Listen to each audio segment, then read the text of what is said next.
Killer Queen Super Action Statue. It has no weakness.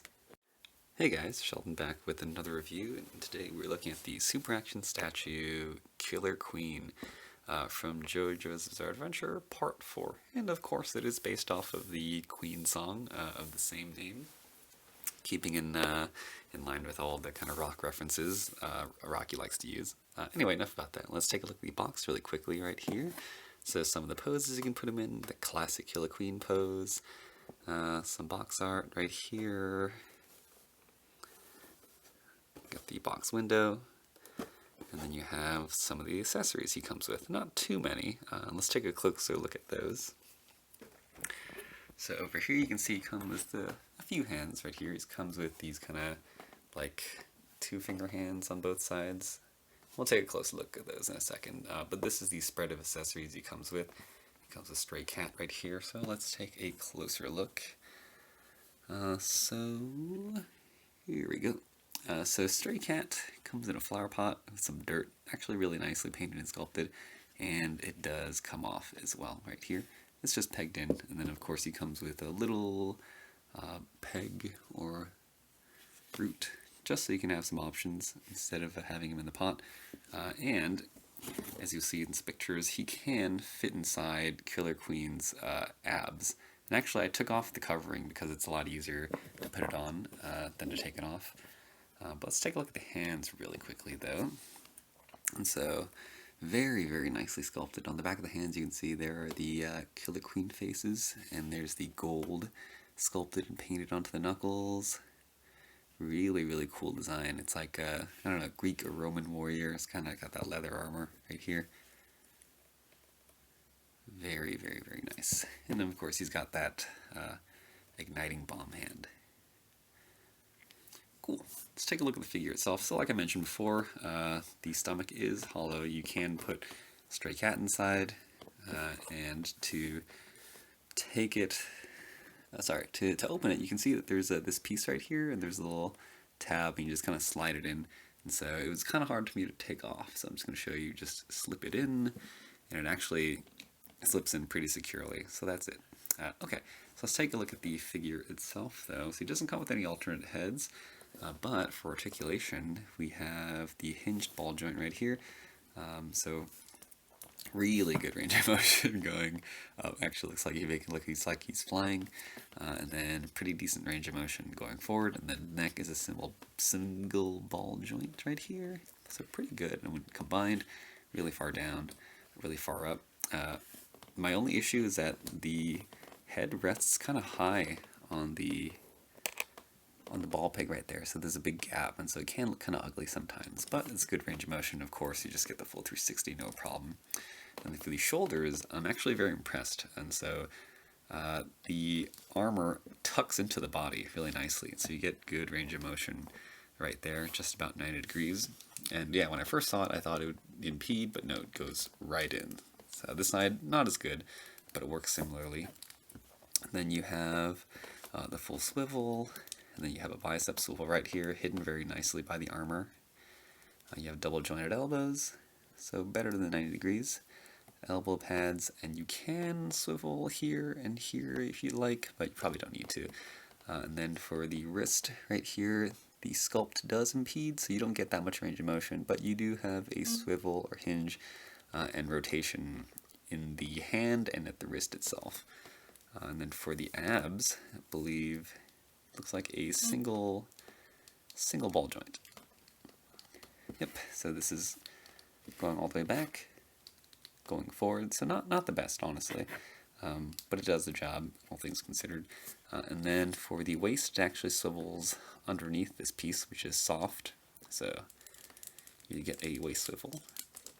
Can't go all the way though, again, thanks to Sculpt, but pretty decent. And then for the hips, we've got ball joints right here, so going forward, it does go out a little bit though, again thanks to the kind of soft plastic right here. So you could bring it forward like this, but it will get in the way, and then going back is better because there's not as much. He also has his butt sculpted, as you can see there.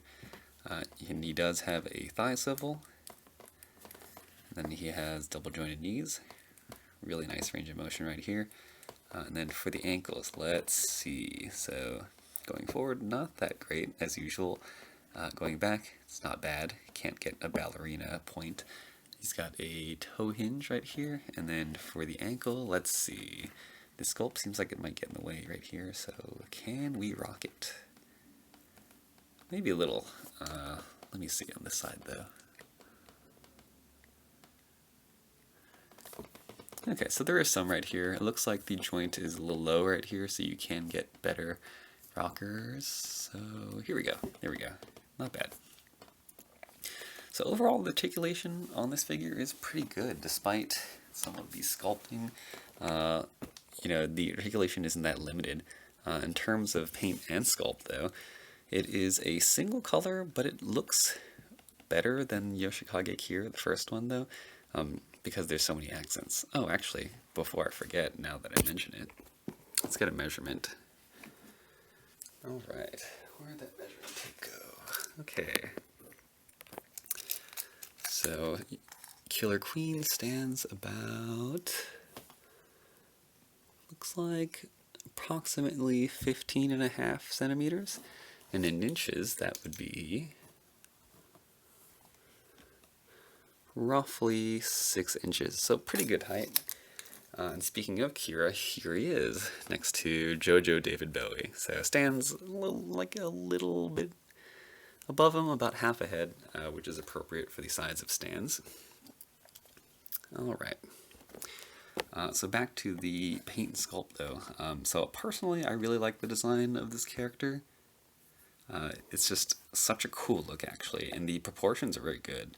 Compared to Kira's, whose legs look kind of big, as you can see, compared to the rest of the body. So really, really great figure. And then the detail in the sculpt is really great. There's these gold emblems right here, really fine sculpted details. Let me see if I can get that focus. Very, very nice right here. And on his crotch right here, on his hands, and even on the sandals too. So I really like kind of like that gladiator design, just like the armor on the hands and on the feet, and kind of like this loincloth right here. And in terms of sculpt, there's really great musculature in the legs, knee pads, and muscles, and things of that sort. And the face looks very clean. Very, very clean paint on the eyes. Let me see if I can get that to focus, though. Alright, so paint, sculpt, monochromatic for the most part, but the accents are really what bring it alive, in my opinion. So if you're into this figure, though, and if you like this character, don't hesitate, because it is a very, very solid figure. If you like Killer Queen, it is a pretty cool villain stand, so I imagine it'd be pretty nice.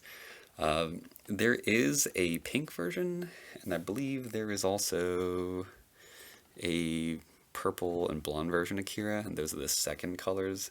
I don't think they're going to get re-released anytime soon, though. I personally prefer those colors. But if you're a fan of the figures and you're looking to pick one up, these are some very, very solid ones. And of course, if you're going to pick up Killer Queen, though, you're probably going to want to pick up Kira if the story matters, because Kira comes with the sheer heart attack, which is, if I can take it out of the box, this accessory right here, which is one of his attacks. So you're going to need both. And if you are not a fan of Jojo, though, and this character design does appeal to you, I do recommend it. Again, very solid. Doesn't come with too many accessories. That's pretty much it right there. But in terms of articulation and quality, it's pretty high. And it's probably one of the best. Okay, so that pretty much does it for this review. If you enjoyed it, feel free to give me a thumbs up and subscribe for more videos. I'm going to put this guy in some poses at the end. Alright guys, thanks for watching.